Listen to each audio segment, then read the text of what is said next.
자연스럽게 반복되는 받아들임, 들숨과 접촉하는 느낌과 내려놓음, 날숨과 함께 내보내는 느낌에 계속 주의를 기울인다.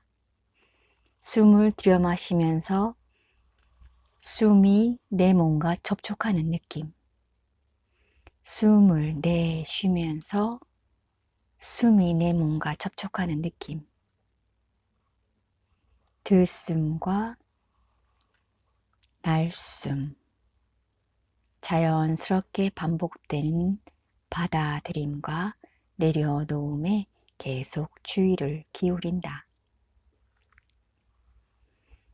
목, 가슴, 심장, 목, 가슴, 심장 주변에 특히 주의를 기울이고 몸이 두려움을 어떻게 표현하는지 알아낸다. 두려움에게 다정하게 말해도 좋다. 너의 원래 모습 그대로 존재해도 괜찮아. 두려움에게 다정하게 말해도 좋다. 너의 원래 모습 그대로 존재해도 괜찮아.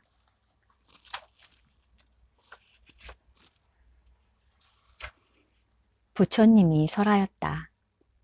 우리는 삶에서 첫 번째 화살을 언제나 피할 수는 없다. 그러나 두 번째 화살은 첫 번째 화살에 대한 우리의 반응이다. 그러니 이 두 번째 화살은 피할 수 있다. 가장 큰 문제는 그들이 자신에 대해 느끼는 감정이라는 것이 드러난다. 그들은 자신의 갈망, 분노, 인간관계나 직장에서의 무능에 대해 자신을 모질게 비난한다. 두 번째 화살의 주장, 나는 근본적으로 결함이 있어라는 걸 믿을 때 우리는 자신에게 가혹해지고 자신을 용서하지 않는다. 자신의 결함을 완전히 없애고 더 나은 사람이 되려고 시도하지만 그 결과 자신이 원래부터 결함이 있다는 믿음을 재확인할 뿐이다. 이러한 뿌리 깊은 결여감은 공격성이나 방어적 대응, 무기력이라는 2차 반응을 조장하는데 이 반응이 괴로움을 지속시킨다. 자신을 공격하는 것은 고통스러운 그릇된 귀의처다. 누군가가 해야 할 일을 안 하고 있다거나 상황을 망치고 있다거나 자신을 일부러 무시하고 폄하한다고 느낄 때마다 그는 우라통을 터뜨렸다. 조용히 앉아 호흡과 소리와 감각을 호흡과 소리와 감각을 자각하는 순간과 정신없이 서두르고 바쁘게 일하고 발작적으로 분노하는 순간을 비교해보고 샘은 깜짝 놀랐다. 그는 나중에 이렇게 말했다. 내가 완전히 극과 극인 두 사람 같았어요.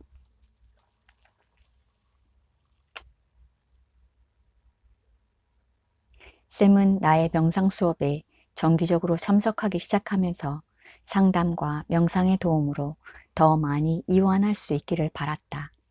잠깐 멈춰서 자각하는 방법을 익힌 후 그는 주중 내내 특정 시점에 멈추려고 노력했다. 아침에 처음 책상 앞에 앉을 때, 전화를 끊을 때, 회의에 들어가기 직전에 잠깐 멈춰서 호흡과 신체 감각을 다시 느껴보았다.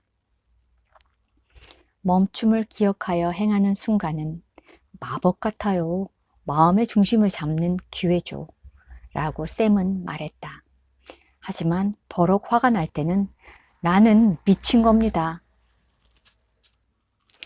명상은 완전히 딴 세상의 일이에요. 라고 했다. 나는 화를 내서 사람들에게 상처를 주고 있어요. 내가 사랑하는 사람들에게요. 그러고는 잠시 말이 없다가 다시 입을 열었다. 중요한 것은 단 하나예요. 내 안에 이 난폭한 괴물을 없애야 합니다. 이렇게 돼버린 나 자신이 혐오스러워요. 샘은 우리 인간이 처한 딜레마를 더없이 명확하고 솔직하게 진술하고 있었다. 자기 비난의 수많은 이유 뒤에는 동일한 핵심 감정이 존재한다. 결함 있는 자아를 향한 혐오감이 그것이다. 자신을 통제하고 개선하는 방법으로 자기 비난적인 생각에 매달리는 사람들이 많다. 받아들임과 자기 용서에 대해 가르칠 때마다 수많은 질문이 거론된다.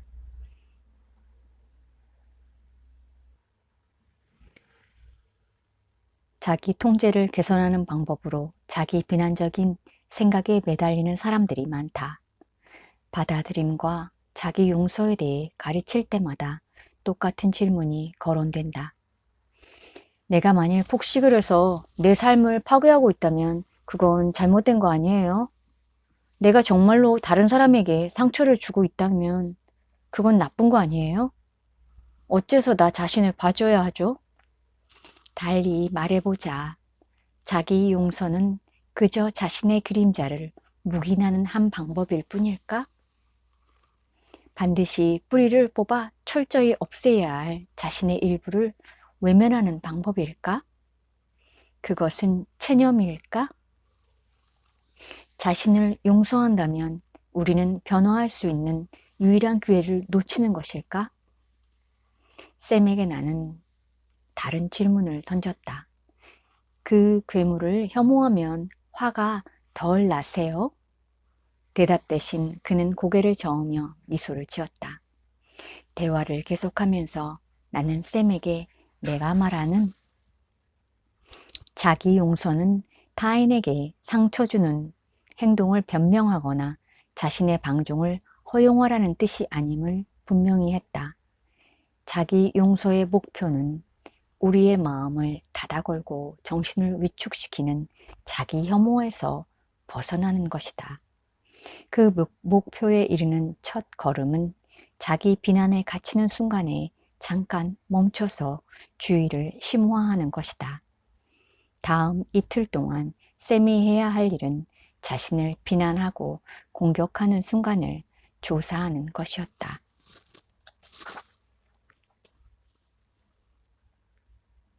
이틀 후 샘은 그동안 있었던 일을 털어놓았다. 두 번째 화살은 모두 사소해 보였어요.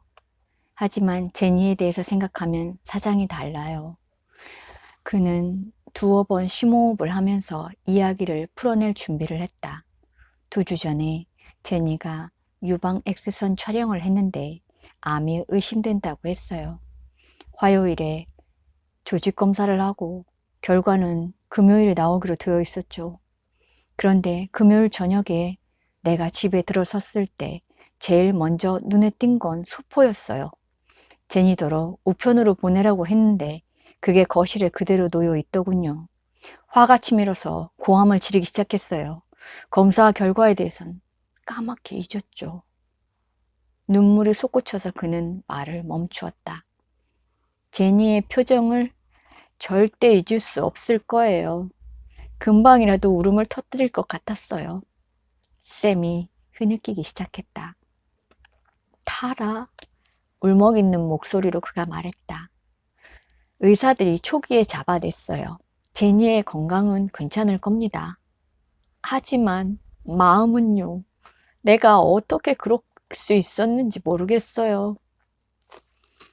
한 번은 명상을 하다가 제니에 대해 생각하는 순간 그 즉시 일어나야 했다고 샘은 말했다. 내 방으로 가서 마음껏 폭발시켰어요. 계속 울면서 몇 번이고 이렇게 말했죠. 나도 어쩔 수가 없어. 제니더러 나를 이해하고 용서해야 한다고 강요하듯이. 그런데 갑자기 아버지의 목소리가 들리더군요. 분노를 터뜨린 후에 엄마한테 용서해달라고 사정하고 계셨어요. 아버지가 홧김에 와인잔 5개를 깨뜨렸거든요. 하나씩 찬장에 집어 던져서요. 그때 나는 부엌 문간에 서 있었죠. 11살쯤 때쯤이었어요. 아버진 내가 거기서 보고 있다는 것도 몰랐어요. 그렇게 불같이 화를 낸 적이 한두 번이 아니었어요. 나에게, 남동생에게, 엄마에게, 그리고 통화 중에 상대방이 누구든 전화에 대고 고래고래 소리를 질렀어요. 어떤 일이 닥칠지 아무도 절대 몰랐죠. 샘은 숨을 크게 들이쉰 후 고개를 절레절레 저었다. 그래요, 타라. 난 자라는 내내 아버지를 혐오했어요. 대학에 들어간 첫 해에 아버지에게 편지를 쓴 기억이 나요. 화를 참지 못한다고 아버지를 비난하는 편지였어요. 하지만 아버지는 결코 자제하지 못했어요. 아버지가 마약에 취해서 자신의 분노에 완전히 휘둘리는 것 같았어요. 아버지 역시 당신 자신을 경멸했어요. 샘은 잠자코 바닥을 응시하다가 조용히 말을 이었다. 그게 떠올랐을 때 깨달았어요. 나도 정말 어쩔 수가 없다는 것을요. 내가 달라져야 한다고 생각은 하지만 그냥 막 화가 나요. 저도 어쩔 수가 없어요. 나는 잠시 침묵으로 그의 깨달음을 존중했다. 샘, 당신이 아버지에 대해 그리고 당신 자신에 대해 깨달은 것은 진실이에요. 통제할 수 없는 분노는 당신 잘못이 아니에요. 그리고 잠시 시간을 두었다가 그 말을 되풀이했다. 그건 당신 잘못이 아닙니다. 정말이에요. 샘의 눈에서 눈물이 솟았고 나는 말을 이었다. 이 점을 알아두세요. 당신은 책임을 지는 법을, 다르게 반응하는 법을 배울 수 있습니다. 하지만 그건 자신을 비난해서는 안 된다는 걸 깨달을 때에만 가능해요. 이 말을 나는 나 자신을 포함한 수많은 사람에게 들려주었다. 그 말은 도움이 된다. 그 이유는 우리 내면 깊은 곳의 지혜가 그것이 진실임을 알고 있기 때문이다. 더 나아질 수 있었다면 우리는 더 나아졌을 것이다. 우리는 고통스러운 감정에 사로잡히는 것을 원치 않는다. 타인에게 상처 주는 것을 원치 않는다. 첫 번째 화살, 수치심과 자기 혐오를 일으키는 자신의 면면을 우리는 통제하기가 어렵다. 우리의 결함을 구체화하고 지속시키는 요인이 수없이 많다. 상당수의 사람들이 유전적으로 불안증이나 공격성, 우울증 성향을 타고난다. 우리는 중독과 폭력, 기만과 탐욕이 만연한 문화에서 성장한다.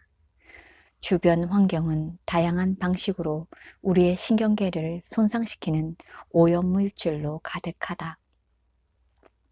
가까운 가족은 경제적 곤란과 갈등과 오해로 자주 괴로워하고 이전 세대부터 전해져온 트라우마로 인해 고통을 겪기도 한다. 결정적으로 우리가 자신과 타인을 대하는 방식은 우리의 양육자가 우리를 돌보는 방식에 의해 형성된다. 이 요인들이 상호작용하여 고통스러운 감정과 강박적 행동이라는 첫 번째 화살을 만들어낸다. 복잡하게 얽힌 요인들이 우리의 경험을 일으킨다는 것을 자각할 때 우리는 한 가지 중요한 진실을 통찰한다. 즉, 자아감을 형성하는 강렬한 감정들은 개인과는 실제로 아무 상관이 없다는 것이다. 자아감을 형성하는 강렬한 감정들은 개인과는 실제로 아무 상관이 없다는 것이다. 폭우나 가뭄이 특정 농가를 겨냥하지 않듯이 우리의 다양한 감정은 나라는 특정한 몸과 마음에 소유되지도 않고 통제되지도 않는다. 그 감정들은 개개인 그 너머에 있는 요인들에서 생겨난다. 비개인성에 대한 이 견해를 설명하면서 나는 때때로 명상실에 놓인 불상을 가리킨다. 오래전에 동료 교사와 나는 우리 명상 공동체를 위한 완벽한 불상을 찾기로 결심했다. 수많은 불상을 살펴본 후 우리는 우아하고 소박한 자태에 반해 그 불상을 선택했다. 불상은 명상실 앞에 불단을 올렸고 수업 후 수련생들이 그 불상을 자세히 들여다보는 모습에 내가 몹시 기뻐했던 기억이 난다. 그런데 수련생들이 일제히 왼쪽으로 손짓을 하더니 그들의 머리도 왼쪽으로 살짝 기울어졌다. 내가 다가가자 한 명이 새로 산 그 불상이 기울어져 있다 지적했다. 맞는 말이었다. 그것은 잘못 주조되어 균형을 잃은 불상이었다. 다행히 우리는 기울어진 불상을 있는 그대로 받아들였고 그 불상은 우리는 언제나 자신이 통제할 수 없는 요인에 의해 형성된다는 진실을 매 순간 상기시켜 주었다. 우리는 완벽하지 않다. 하지만 우리도 어쩔 수 없다. 이 진실을 한번 맛보기만 해도 그건 내 잘못이 아니야 라고 한번 속삭이기만 해도 자기 비난이 완화된다. 그건 내 잘못이 아니야. 그리고 우리는 자신의 실제 경험에 더 많은 연민을 느끼게 된다. 자신의 불완전함에 대한 비난을 멈춘다면, 자신의 불완전함에 대한 비난을 멈춘다면 우리는 자신에게 내재된 불성의 따뜻한 치유력을 다시 경험할 수 있다. 그러면 변화의 문이 열린다. 샘은 자기 비난과 자기 혐오를 멈춰야 한다는 것을 이해했다. 하지만 어디서부터 시작해야 할지, 아니 그 일이 가능할지 알지 못했다. 내가 나쁜 인간이라는 느낌이 때로는 너무 강해요. 아내에게 그런 짓을 한 나 자신을 용서할 수 있을지 잘 모르겠어요. 딸에게도요. 우리가 자신을 즉시 용서한다는 건 대체로 불가능해요. 내가 대답했다. 자기 용서는 하나의 과정이고 나름대로 시간이 필요해요. 지금 중요한 것은 당신 자신을 연민과 친절로 대하겠다고 다짐하는 겁니다. 상담을 마치기 전에 샘은 나의 안내에 따라 간단한 명상을 했다. 아내와 함께 있는 그 상황으로 돌아가세요. 당신이 집에 들어서는 바로 그 순간으로 돌아가세요. 그리고 무엇이 분노를 자극했는지를 기억해 보세요. 샘이 고개를 끄덕였다. 이제 그 분노를 그냥 거기 내버려 두세요. 주의를 기울여 그 분노를 인식하고 허락하세요. 분노가 당신의 몸의 어느 부위에 있는지 느껴보세요. 그리고 원래 모습 그대로 존재하라고 권하세요. 나는 잠시 기다렸다. 샘의 호흡이 가빠지고 얼굴이 벌겋게 달아오는 것을 보고 내가 물었다. 그 분노의 입장에서 바라보세요. 무엇에 그렇게 화가 나죠? 샘이 발끈함을 쏘아붙였다. 내가 하라고 시킨 걸 제니가 안 해서 화가 나요. 그 상황에서 가장 고통스러운 것이 무엇이죠? 내 물음에 그는 이제 천천히 대답했다.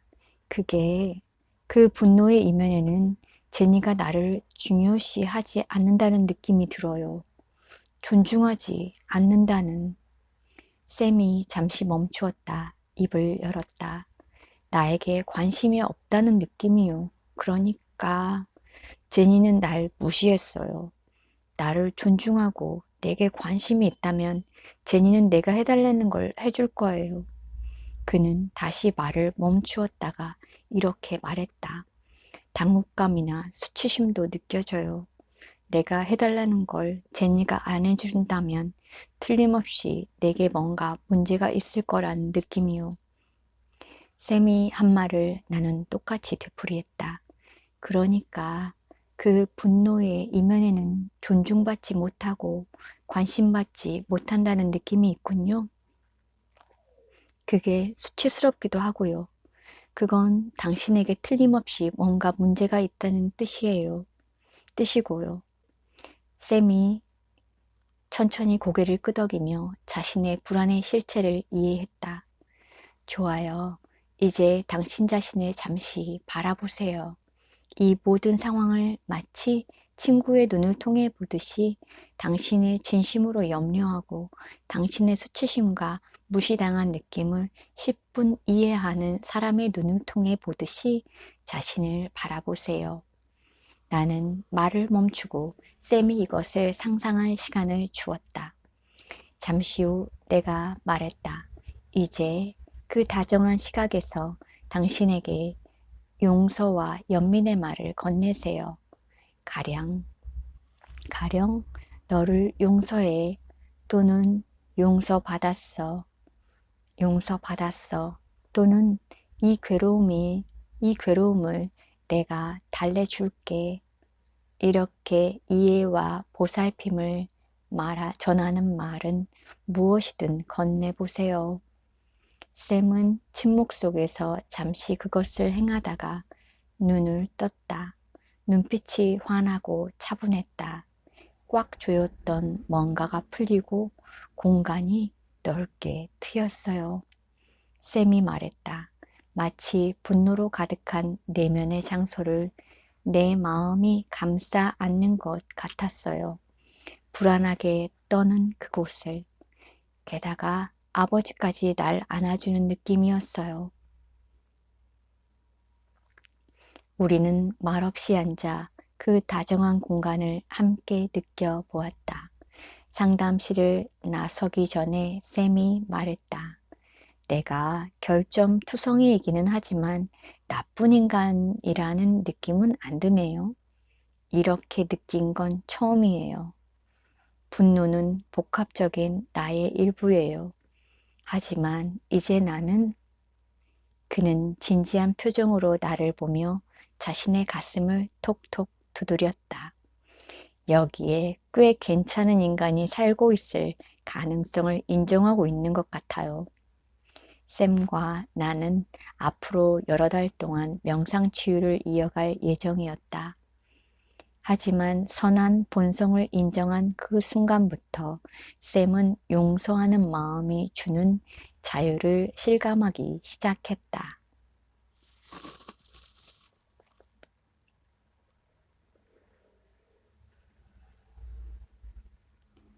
자신의 괴로움의 실상을 접하는 순간, 우리의 마음이 열리며 자기 연민과 용서를 받아들인다. 하나님이 우리의 잘못 그 너머를 보시며 우리의 소망을 살피시네. 하나님은 우리의 잘못 그 너머를 보시며 우리의 소망을 살피시네.